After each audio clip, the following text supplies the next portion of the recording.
రహస్య ప్రార్థన రోడ్డెక్కిన కారణం ఏంటి తెలుసా? నీ బిడ్డలమయ్యిండి కూడా మేము వేరుబాటు జీవితం సాధన చేయట్లేదు, మేము ప్రత్యేకంగా బతకట్లేదు, అందరిలాగానే బతికేస్తున్నాం.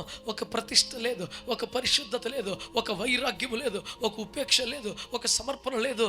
క్యాజువల్గా బతికేస్తున్నాం. మా తిండి, మా మాట, మా వస్త్రధారణ, మా కుటుంబంలో జరిగే పెళ్ళిళ్ళు, గృహప్రవేశాలు, మరణ కార్యక్రమాలు నిర్వహించే విధానం, ఎందులో కూడా ఒక ప్రత్యేకత లేదు.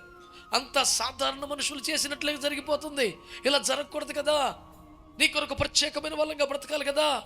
అంటే క్రైస్తవులు నడి వీధిలోకి వచ్చి పశ్చాత్తపడి, బాహటంగా రొమ్ము కొట్టుకుని పశ్చాత్తపడి, ఒప్పుకొని ఏడ్చి చేయవలసిన బహిరంగ ప్రార్థన ఏంటో తెలుసా? ఈ రోజు మొదలుకొని నీకు ప్రతిష్ఠితులంగా జీవిస్తాం, ఒక సమర్పణలో బ్రతుకుతాం, ఒక ప్రత్యేకంగా బ్రతుకుతాం, వేరుబాటు జీవితాన్ని సాధన చేస్తాం అని తీర్మానము మోకాళ్ళ మీద కన్నీళ్లతో చేయడానికి రోడ్డెక్కించాడు దేవుడు.